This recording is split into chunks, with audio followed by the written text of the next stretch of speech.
오는 28일 최상병 특검법 국회 재표결을 앞두고 여야의 물밑 신경전이 치열합니다. 각 당에서 표단속이 한창인데요. 공수처 수사로 나온 이른바 VIP 경로설이 의원들의 표심에 영향을 줄지 관심이 집중되고 있습니다. 취재기자 연결해서 들어보겠습니다. 김다연 기자. 네, 국회입니다. 네, 최상병 특검법 재표결 이제 나흘 남았는데요. 여야 분위기 어떻습니까?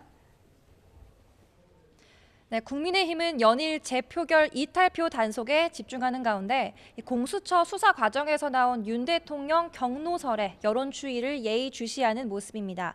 일단 국민의힘은 해당 사안이 여론에는 안 좋은 영향을 미칠 수는 있지만 특검과는 무관하다는 판단입니다. 국민의힘 원내 관계자는 오히려 공수처에서 나온 결과가 야당 주장과 비슷하거나 이를 뒷받침한다면 그 자체가 특검할 필요가 없다는 걸 방증하는 것 아니냐고도 지적했습니다. 오히려 공수처 수사 정보가 새는 것을 문제 삼아서 내부자를 색출해야 한다는 목소리도 나왔습니다.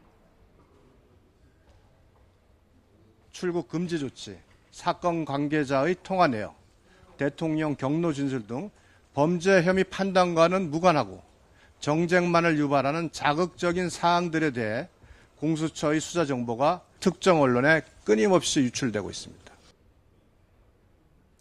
민주당은 최상병 수사 외압 의혹의 실체가 정점을 향해 달려가고 있다고 공세를 펼치며 특검의 필요성을 강조했습니다. 국민적 경로를 걱정하셔야 할 것 같습니다. 짧은 담요가 머리와 발을 동시에 덮을 수 없듯이 VIP 경로설은 권력의 짧은 담요로 온전히 덮기에는 힘들어 보입니다.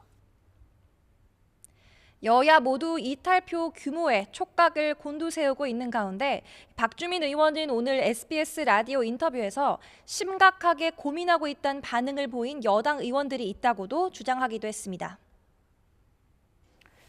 네, 정치권에서 연금개혁 공방도 뜨거운 것 같습니다. 이재명 대표가 어제에 이어 오늘도 연금개혁을 두고 정부 여당의 압박을 이어갔다고요? 네, 이재명 대표는 오늘 아침 최고위 회의에서도 연금개혁 대타협을 촉구했습니다. 실제로 연금개혁 의사가 있다면 대통령과 야당 대표 혹은 여당 대표까지 3자가 만나서 문제를 매듭지어야 한다고 거듭 제안했습니다.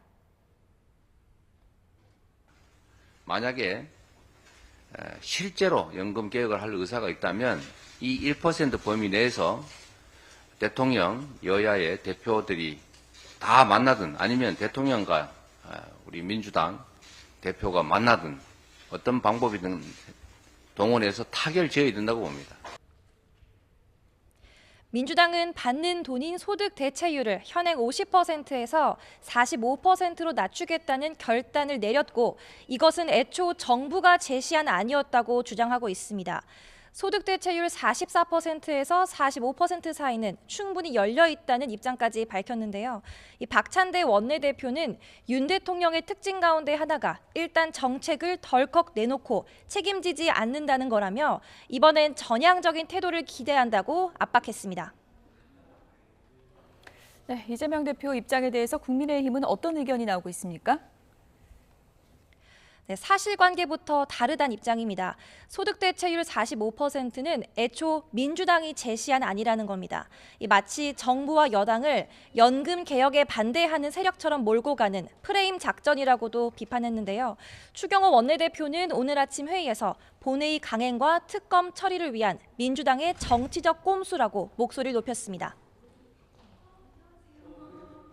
국민을 위하는 척, 개혁을 하는 척 하는 위선을 멈춰주시기 바랍니다. 여야 합의도 없는 본회의를 강행하고 일방적인 특검법 처리를 위해 연금 개혁까지 정략적으로 활용하는 것은 참 나쁜 정치, 꼼수 정치입니다. 정점식 정책위의장도 연금개혁은 모든 국민의 노후를 좌우하는 사안이니만큼 미래 세대 부담도 종합적으로 고려해 국민 동의 아래 처리하는 게 바람직하다고 강조했습니다. 앞서 여당은 재정 안정을 위해 소득 대체율을 43%까지만 올릴 수 있다는 입장이었지만 44%까지 타협을 볼 수 있다며 여지를 남겼는데요. 윤석열 대통령이 지난 9일 취임 2주년 기자회견에서 연금 개혁은 22대 국회로 넘기고 임기 내에 확정할 수 있도록 최선을 다하겠다고 한 만큼 21대 국회 합의가 어려울 거란 전망이 우세합니다.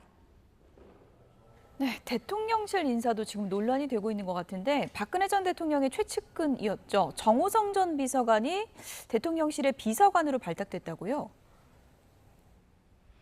네, 말씀하신 것처럼 정호성 전 청와대 부속 비서관은 박근혜 전 대통령의 최측근으로 이른바 문고리로도 불렸습니다.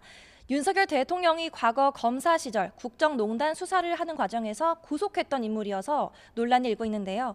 당장 야권에서는 대통령 본인이 수사한 사람을 왜 자꾸 기용하는지 모르겠다는 목소리가 나오고 있습니다. 박주민 더불어민주당 의원은 SBS 라디오에서 수사하다 보니 특장점을 알게 돼 발탁하는 거냐며 해당 인사를 꼬집었습니다. 반면 여권은 인사권은 대통령실에 있는 만큼 왈가왈부하는 게 옳지 않다며 조심스런 입장입니다. 여당 원내 핵심 관계자는 YTN과의 통화에서 경험이 많다는 측면을 강조하며 일각의 비판에 선을 그었습니다. 지금까지 국회에서 전해드렸습니다.